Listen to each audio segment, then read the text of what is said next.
Olá, o meu nome é Bruna e eu acabei na delegacia porque eu estava muito desesperada para ganhar dinheiro. Assim que eu fiz 18 anos, eu me mudei para o outro lado do país para ir para a faculdade. Antes disso, eu e a minha mãe nunca nos demos muito bem. Ela sempre ficava brava comigo e nunca me apoiava em nada, então me afastar dela não parecia uma perda tão grande. Na faculdade, tudo estava indo muito bem. A minha mãe não queria me ajudar com nenhum dinheiro, mas estava tudo bem para mim. Eu consegui um trabalho num restaurante e um outro na biblioteca da faculdade. Como eu tinha 2 empregos, a minha agenda estava sempre cheia, mas eu estava muito feliz. Pelo menos até a pandemia chegar. No começo, parecia que não era nada demais. Mas com o passar do tempo, acabou mudando muita coisa. A faculdade precisou fechar na hora. O que queria dizer que eu não tinha mais onde morar. Eu não tinha muita grana na minha conta do banco. E eu precisava de algum lugar para morar urgente. Eu comecei a procurar uns anúncios online para ver se eu achava. E eu encontrei um apartamento no lado ruim da cidade. Tinha vazamento no teto e grades em todas as janelas. E o cara que me mostrou o apartamento era bem esquisitão. Ele ficava dizendo que eu era bonita e até tentou pegar no meu cabelo. Eu comecei a chorar porque aquilo tudo era coisa demais para eu aguentar. Mas por sorte não aconteceu nada e eu consegui o apartamento. Eu não tinha cama. Então eu tive que dormir no chão mesmo, com um cobertor. Mas tudo que eu conseguia pensar era em ter perdido um dos meus trabalhos e que não ia ser nada fácil juntar a grana do aluguel. No dia seguinte, eu percebi o quanto aquilo ia ser difícil para mim. Me ligaram lá do meu trabalho de garçonete e me disseram que eles tinham sido obrigados a fechar. Então eu perdi aquele trabalho também. Pouco tempo depois, eu já não tinha mais nem um centavo. Eu estava vivendo só com um pacote de pão por semana. Mas agora nem isso eu conseguia comprar. Eu liguei para minha mãe, desesperada, e adivinha só, surpresa! Ela começou a gritar comigo e falar que eu era adulta agora e a minha vida era a minha responsabilidade. Eu fui a todos os mercados da cidade para saber se eu conseguia um trabalho qualquer. Mas não tinha ninguém contratando. Foi aí que eu comecei a entrar em pânico. O meu estômago estava roncando porque eu não comia nada há dias. Então eu peguei uma coisa da prateleira e botei no bolso. Quando eu cheguei na porta, um segurança me pegou e me fez ficar esperando a polícia chegar. Eu fiquei sentada ali, morrendo de fome, humilhada e me sentindo sozinha. Então uma garota veio falar comigo. Ela me disse que o vírus tinha acabado com a vida financeira dela também, e que ela tinha encontrado um trabalho e estava ganhando mais dinheiro do que nunca. Ela me entregou um cartão com um site e foi embora. A polícia me deixou ir só com um aviso, mas eu ainda estava com fome. Eu cheguei no apartamento vazio e eu entrei no site que a garota tinha me passado. Eu fiquei chocada quando eu percebi que era um chat adulto. Só que muitas das meninas lá eram que nem eu. E elas não estavam sendo totalmente vulgares. Algumas só ficavam lá sentadas, de sutiã, conversando. Dava pra ver o quanto elas estavam ganhando e, sério, fiquei chocada. Então eu fiz uma conta.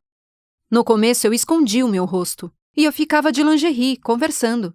Eu brincava, fazia coisas que eles me pediam e, na boa, eu fiquei impressionada por eu ter gostado tanto.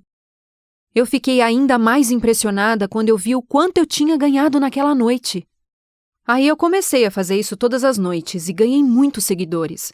Eles me imploravam para que eu mostrasse o rosto, mas eu dizia que não podia. Só que aí, alguns deles se juntaram e me ofereceram 10 mil para começar a mostrar o meu rosto nos vídeos. Então, daí, eu concordei. Eu estava nervosa, mas eu estava ganhando mais grana ainda. Só que aí, com mais gente vendo, eu comecei a receber uns comentários bem desagradáveis. Tinha gente me ameaçando, dizendo coisas obscenas. Eu até tentava ignorar. Mas, na verdade, eu estava me sentindo péssima. Foi aí que outras modelos mais populares vieram falar comigo e me apoiaram. A gente conversou a noite toda sobre os nossos clientes e, pela primeira vez, eu me senti fazendo parte de alguma coisa. Enfim. Depois de um tempo, eu consegui um apartamento muito melhor, num bom bairro. Sério, estava tudo indo muito bem. Até que tudo mudou.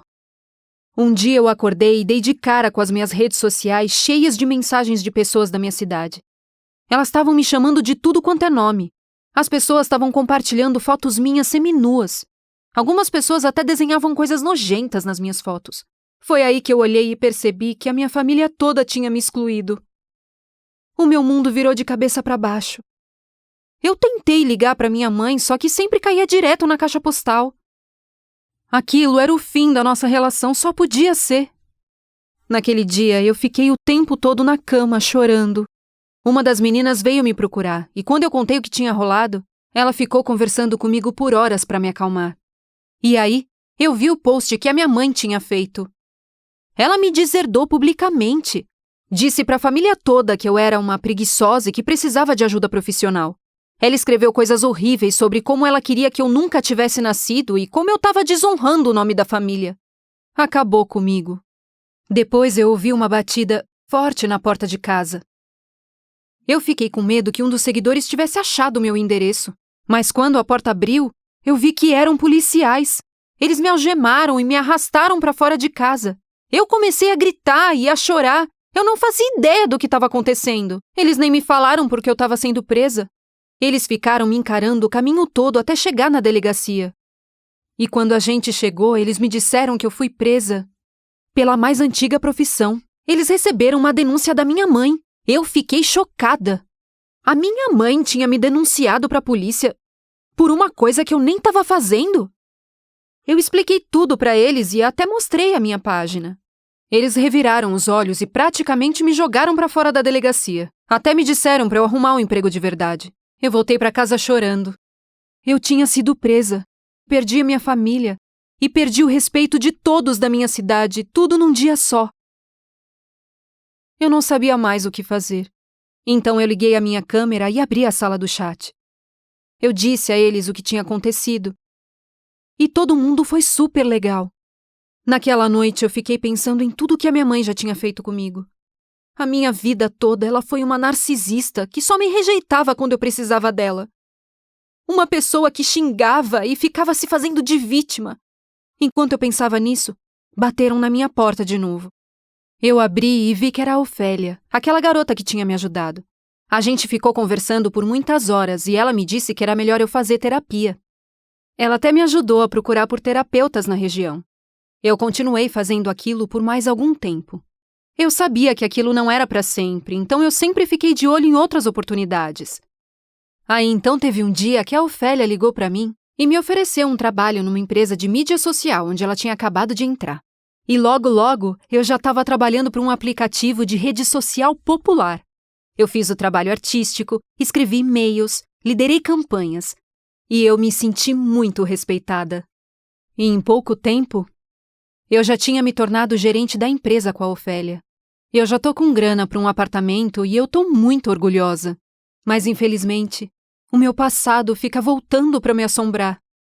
Eu tive que falar várias vezes com o RH sobre funcionários que encontravam vídeos antigos meus. Empresas rivais tentaram me atacar e muitos homens não me levaram a sério. Foi frustrante. Mas eu sei que eu fiz aquilo para tentar sobreviver e chegar até aqui. Quando eu participei de uma matéria para uma revista importante, a minha mãe me ligou, dizendo que tinha contado para todas as amigas que eu era um sucesso. Ela até quis vir em casa me visitar. E daí eu disse não.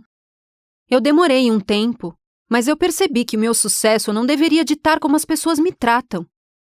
A minha mãe sempre foi muito cruel comigo, mas eu dei um jeito sozinha. Não deixe que ninguém trate você como se você fosse uma pessoa descartável. Você notou o Brian Griffin de Uma Família da Pesada? O ganso do Untitled Goose Game? Você encontrou o coelho? E o cara dormindo? Curta, compartilhe e comente.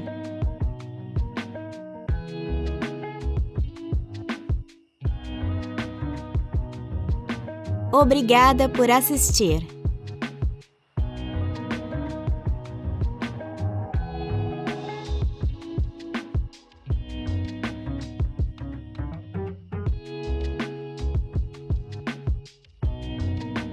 Você gostou da história? Não esqueça de curtir o vídeo, comentar e se inscrever no Assim Aconteceu. Nós postamos vídeos novos toda semana.